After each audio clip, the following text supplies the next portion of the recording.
ஒளித்தொகுப்புல சில மூலப்பொருட்களை பயன்படுத்தி, சரியா, சில மூலப்பொருட்கள்னு சொன்னா நான் சொல்றோம் அசேதன பதார்த்தங்களை தான் நாங்க பொதுவா ஒளித்தொகுப்புல மூலப்பொருட்களாக பயன்படுத்துறோம். CO2 H2O எல்லாம் அசேதன பொருட்கள் தானே.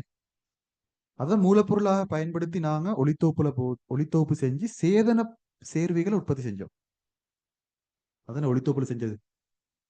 அசேதன பொருட்களை அசேதன சேர்வைகளை பயன்படுத்தி சேதன சேர்வைகளை உற்பத்தி செஞ்சதுதான் ஒளித்தொகுப்புல செஞ்சது. ரைட்டா? இப்படி உருவாக்கப்பட்ட சேதன சேர்வைகளை தான் நாங்க உணவு ஃபுட்னு சொல்ற இதைத்தான் நாங்க. சரியா? இது உருவாகிற நேரத்துல உங்களுக்கு தெரியும், இந்த மூலப்பொருட்களை சேர்த்து சேதன சேர்வையை உருவாக்குற நேரத்துல வெளியிருந்து ஒளிச்சக்தி பெற்றுக்கொள்ளப்பட்டு அது இரசாயன சக்தியாக மாற்றப்பட்டு அந்த இரசாயன சக்தி இப்ப எங்க சேமிக்கப்பட்டிருக்குது? இந்த சேதன சேர்வியுள்ளுக்கு சேமிக்கப்பட்டிருக்கு. அந்த சேதன சேர்வியுள்ளுக்கு சேமிக்கப்பட்டிருக்கு. சரியா? இப்ப நாங்க ஒளித்தொகுப்புல என்ன செஞ்சாச்சு? ஒளிச்சக்தி எடுத்த இரசாயன சக்தியா மாத்தினோம். மாத்தி அசேதன பொருட்களை சேர்த்து சேதன சேரியை உற்பத்தி செய்யற நேரம் அந்த சேதன சேரியுள்ளுக்கு அந்த இரசாயன சக்தியை போட்டுட்டோம். இப்ப சேதன சேரியுள்ளுக்கு சக்தி இருக்கிற. சரியா? இப்ப உணவு இருக்குது, உணவுள்ளுக்கு சக்தி இருக்குது. இப்ப அந்த சக்தியை பயன்படுத்தணுமே, அந்த சக்தியை வெளியாக்கணும் தானே. இப்ப நாங்க உணவை உற்பத்தி செஞ்சுட்டோம். சேதன சேர்வையில் தான் உணவு இன்னைக்கு. அதை உற்பத்தி செஞ்சாச்சு, அதை பயன்படுத்தணும் தானே. யோசிச்சு பாருங்களேன். அதை நாங்க போட்டு வச்சுக்கிற அப்புறம் சேதன சேர்வை போட்டு சேமிச்சு வச்சுக்கிற சேமிச்சத்தை நாங்க யூஸ் பண்ணணுமே. அப்படித்தானே. நாங்க உணவு உற்பத்தி செய்யற மொழித்தோப்பின் போது அப்படி உற்பத்தி செய்யப்பட்ட உணவு இப்ப பயன்படுத்தப்படணுமே. சரியா? இப்ப தாவரங்களை பொறுத்தவரையில் ஒளித்தோப்பு செஞ்சு உணவு உற்பத்தி செய்து உணவைத்தான் செஞ்சுக்கிற. இப்ப அந்த உணவை பயன்படுத்தணுமே. அந்த உணவுல இருக்கிற சக்தியை வெளியாக்கி அதை அந்த சக்தியை ஏதோ ஒரு விஷயத்துக்கு பயன்படுத்தணும் தானே. சரியா? அதுக்குத்தான் கலச்சுவாசம் நடக்கிற. இப்ப தாவரங்களை பொறுத்தவரையில ஒளித்தோப்பு செஞ்சு அந்த ஒளிச்சக்தி எடுத்து இரசாயன சக்தியா மாத்தி சேதன சேர்வைகள் போட்டதுக்கு போதா, அதை கலச்சுவாசம் செஞ்சு அந்த சேதன சேர்வில் இருக்கிற சக்தியை உடைச்செடுக்கணும் வெளியே. அப்போ உணவு உற்பத்தி செஞ்சதுக்கு போதா அந்த உணவுல இருக்கிற சக்தியை வெளியாக்கணும். அதுக்குதான் கலச்சுவாசம் தேவைப்படுது. சரியா? உணவுல இருக்கிற சக்தியை வெளியாக்குறதுக்கு தான் கலச்சுவாசம். உணவை உற்பத்தி செய்யறதா ஒளித்தொகுப்பு. அதுல ஒளிச்சக்தி இரசாயன சக்தியாக மாற்றப்பட்டு உணவுகளுக்கு வைக்கப்பட்டிருக்குது. அந்த உணவை உடைச்சு அதுல இருந்து சக்தி எடுக்கிறதா கலச்சுவாசம்.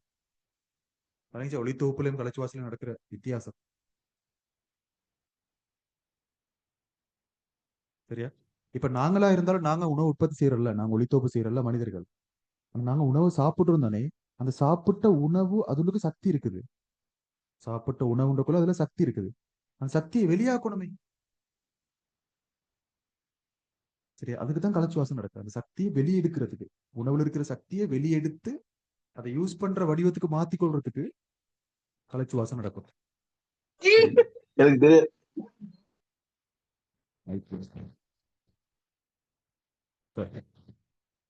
அப்ப கவனிங்க. அப்ப இது ஒரு அறிமுகம் உண்டு. அப்போ நாங்க பார்ப்போம் கலச்சுவாசம்டா என்ன. கலச்சுவாசம்ன்றது இதுதான். இப்ப ஒளித்தொகுப்புன்றது எனக்கு ஒரு ஒப்பீடு தாருங்க. ஒளித்தொகுப்புன்றது நாங்க உணவை உற்பத்தி செஞ்சோம். சரியா? ஒளித்தொகுப்போட விளைவு என்னண்டா உணவு. இல்லையா? ஒளித்தொகுப்போட விளைவு உணவு. அதே கலச்சுவாசல நடக்குதுன்னா அந்த உணவெடுத்து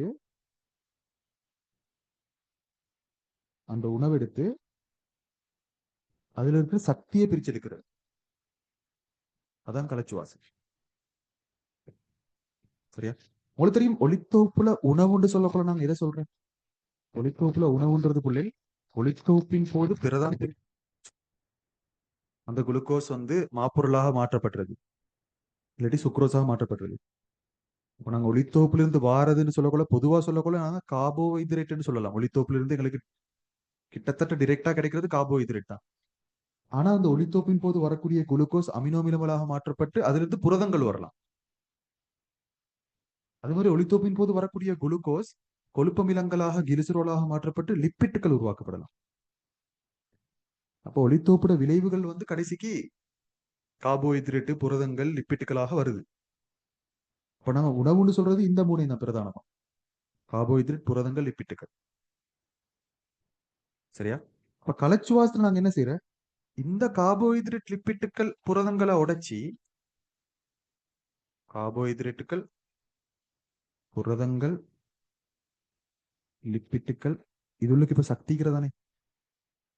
சரியா? கார்போஹைட்ரேட் உள்ளுக்கு, புரதங்கள் உள்ளுக்கு, லிப்பிட் உள்ளுக்கு சக்திக்கிறதானே. அந்த சக்தியை உடைச்சி சரி அதை உடைச்சி அதுல இருந்து சக்தி எடுக்கிறதா. கார்போஹைட்ரேட்டுகள், புரதங்கள், லிப்பிட்டுகள் இருக்கக்கூடிய உடைச்சி அதுல இருந்து சக்தி எடுக்கிறது தான் இந்த கலச்சுவாசத்துல நோக்கம். சரியா? கலச்சுவாசத்துல நோக்கம் அதுதான். ஆனா இப்படித்தான் அதை செய்யறேன். அது என்ன செய்யறேன்டா, கலச்சுவாசத்துல கார்போஹைட்ரேட்டுகள், புரதங்கள், லிப்பிட்டுகள் போன்றவற்றை உடைச்சி அதுல இருந்து சக்தி எடுத்து அந்த சக்தியை நாங்க நேரடியா பயன்படுத்துறல. அந்த சக்தியை நாங்க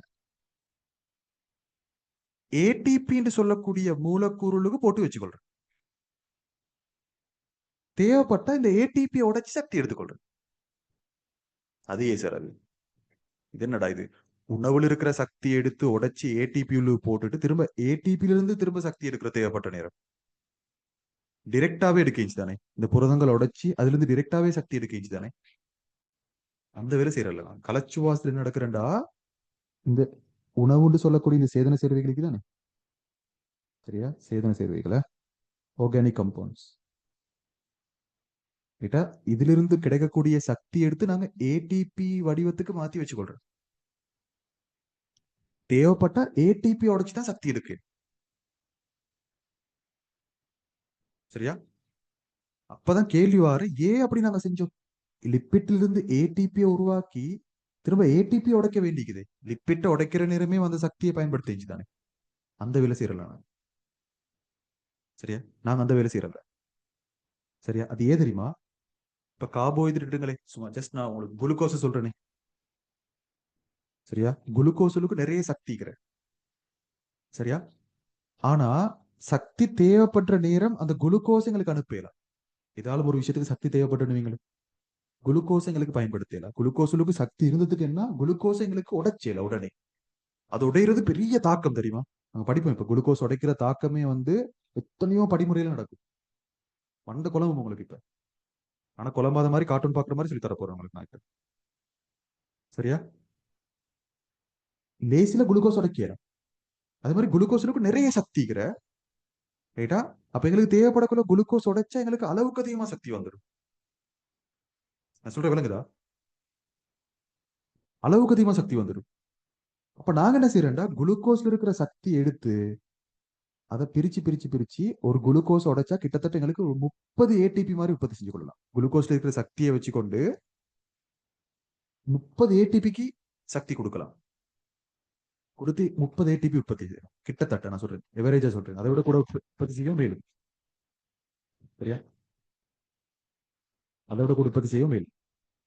அந்த அளவுக்கு குளுக்கோஸ் சக்தி. அப்ப நாங்க என்ன தெரியுமா செய்யறோம் உண்மையில, ஏன் நாங்க இப்ப ஏடிபிக்கு மாத்திக்கொள்றோம்? ஏடிபின்றது வந்து தேவையான இடங்களுக்கு கொண்டு செல்லப்படலாம். முதலாவது அதான் மெயின் விஷயம். குளுக்கோஸ் அப்படி லேசில கொண்டு போய் அது மாதிரி இலகுல உடைக்கப்படலாம்.